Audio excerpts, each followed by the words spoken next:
Olá!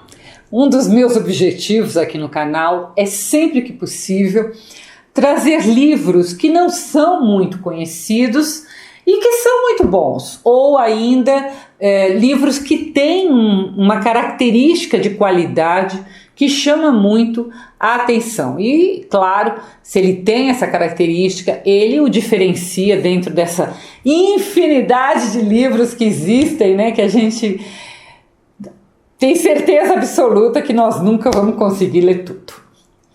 O romance O Oportunista, do escritor inglês Piers Paul Read, publicado em 1973, é um livro que me marcou. E me marcou profundamente porque ele tem uma construção do personagem protagonista que poucas vezes eu vi de forma tão bem feita. O Oportunista, que é esse aqui, eu tenho uma edição muito antiga, é um romance de formação. Eu já expliquei algumas vezes aqui no canal, mas vale a pena repetir o que é romance de formação. Romance de formação são aqueles romances que acompanham o personagem protagonista na sua formação, por isso que eles têm esse nome. Então, normalmente a história começa quando esse protagonista ainda é uma criança, tá? Nós vamos acompanhando a sua trajetória até a vida adulta. Às vezes é criança, às vezes pode ser adolescente, se for adolescente até a vida adulta também é formação, porque a formação nossa, ela não está completa ainda na adolescência, então infância e adolescência. Nos romances de formação, nós leitores conseguimos entender o porquê daquele indivíduo ter se tornado na vida adulta a pessoa que se tornou. Nós vivemos com ele, né, na sua trajetória. Nós somos capazes de compreender seus atos, mesmo que esses atos nos pareçam absurdos.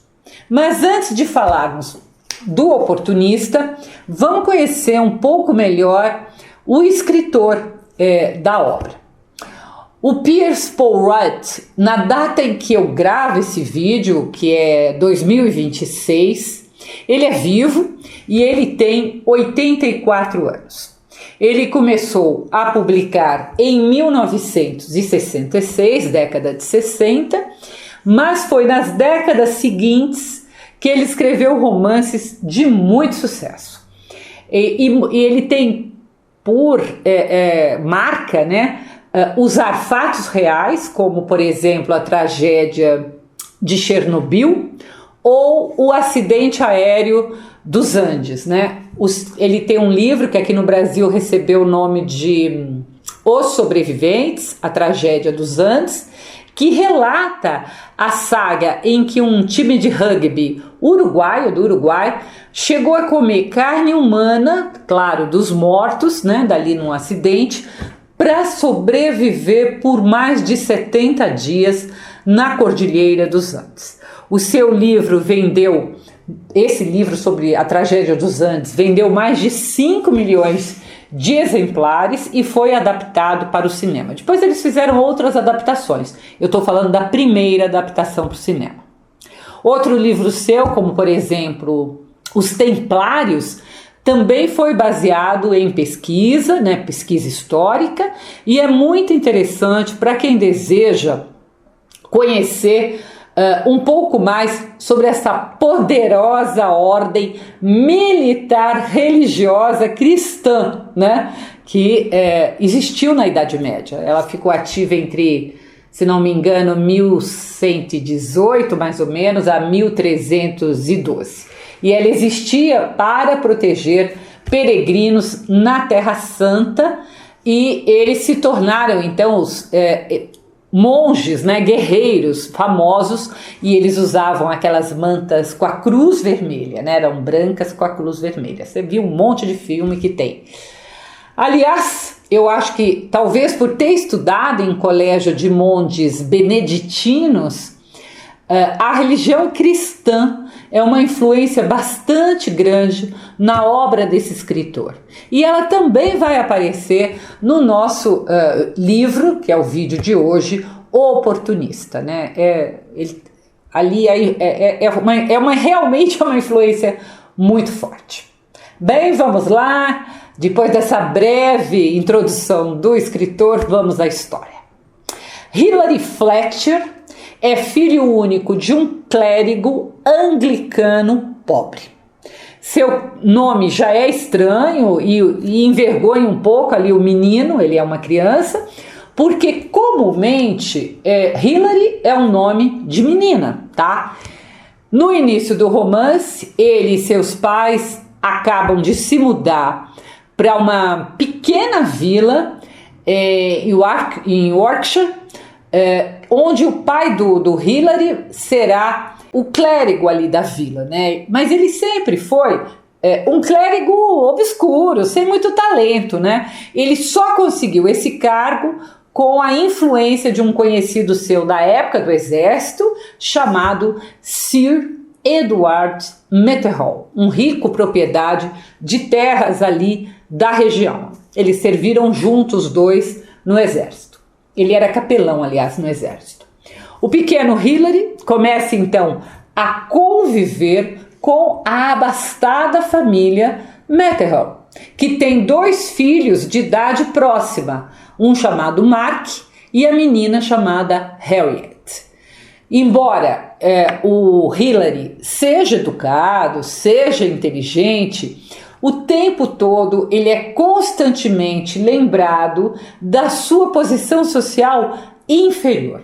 Seja pelas suas roupas, que são muito mais simples do que os 2 amiguinhos ali de infância, e pelo comportamento de ricos que ele ignora.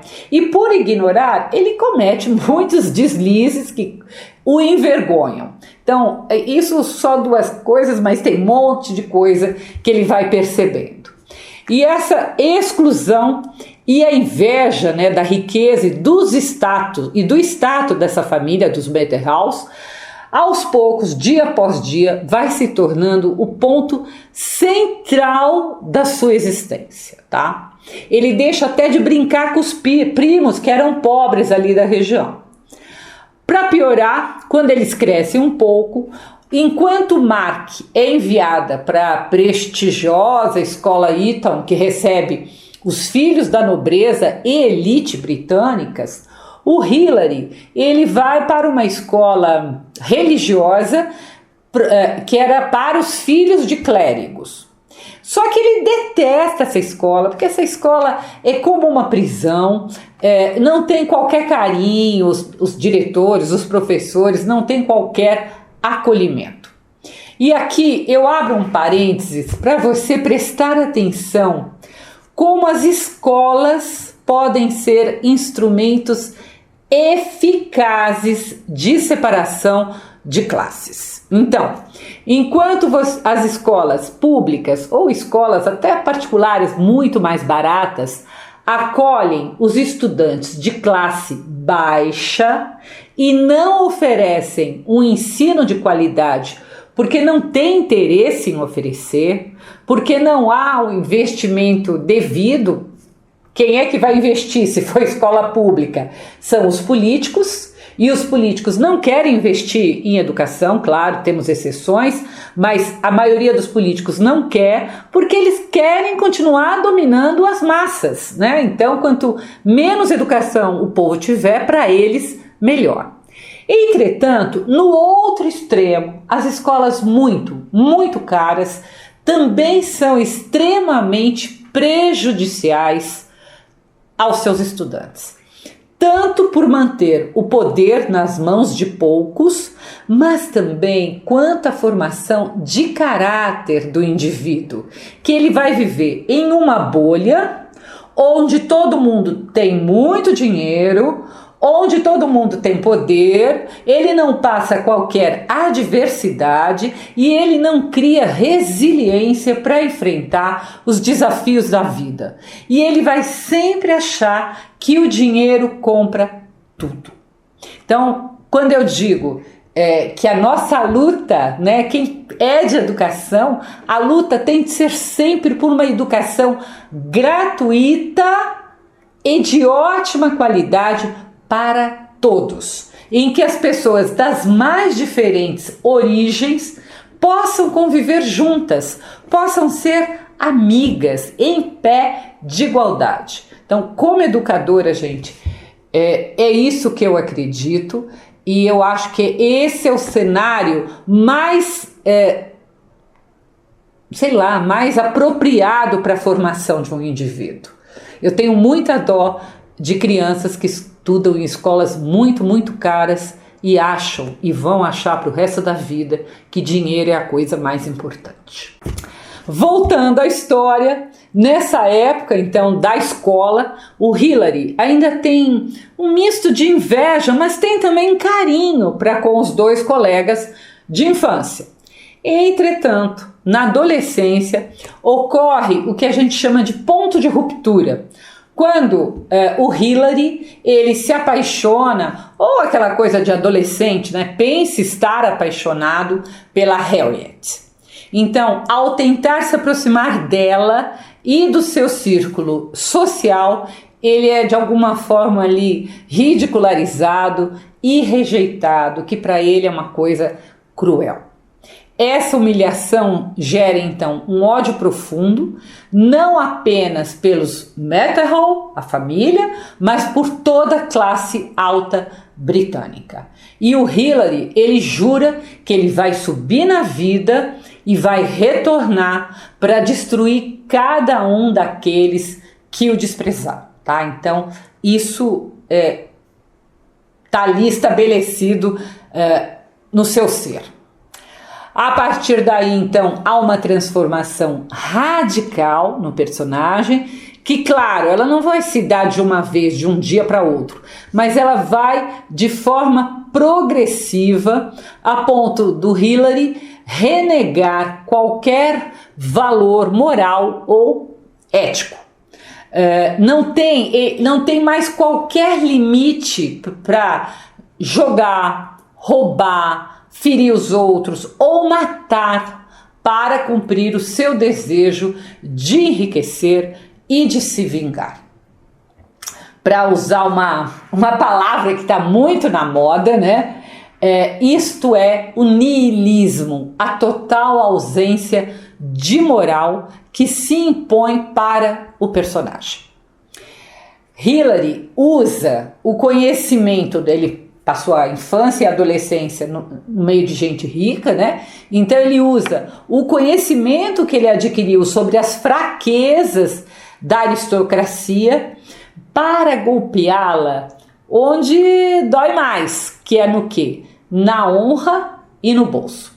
E para isso ele chega a ser, como é que eu vou definir? Completamente perverso. Ele é tão perverso a ponto de nós leitores que o acompanhamos desde criança, que sempre o enxergamos como uma vítima do sistema de classes, né? A gente passa num determinado momento a ter raiva do personagem. Então, essa construção narrativa, reparem, só grandes escritores ou grandes obras conseguem fazer com que nós, leitores, tenhamos esses sentimentos tão fortes em relação ao protagonista. Outra coisa que continuou me chocando nessa nova leitura que eu fiz para gravar o vídeo de hoje e que talvez lhe choque também é como o Hillary e seus novos amigos ali em Londres, né, que são gente que também não presta, como eles pensam e agem em relação às mulheres. Veja esse trecho que é dito por Qazvini, amigo de Hillary, que diz assim, abre aspas, mulheres não têm alma, e na ordem da criação elas vieram abaixo das vacas. Por que então deveríamos tratá-las melhor do que tratamos as vacas? Fecha aspas. Gente, claro que isso é um recurso narrativo para nos chocar e mostrar a nós leitores a falta de caráter, a falta de empatia, a falta de qualquer sentimento bom, tanto do Hillary, que também acha isso correto em relação às mulheres, quanto daqueles personagens que agora o rodeiam e o ajudam no processo de vingança. Aliás, vingança é sempre esse monstrinho que as pessoas deixam crescer dentro de si. E elas pensam que elas estão perseguindo uma vingança, mas na verdade elas estão sendo perseguidas por ela. Quem é vingativo normalmente sofre mais até do que aqueles de quem ele se vinga, tá?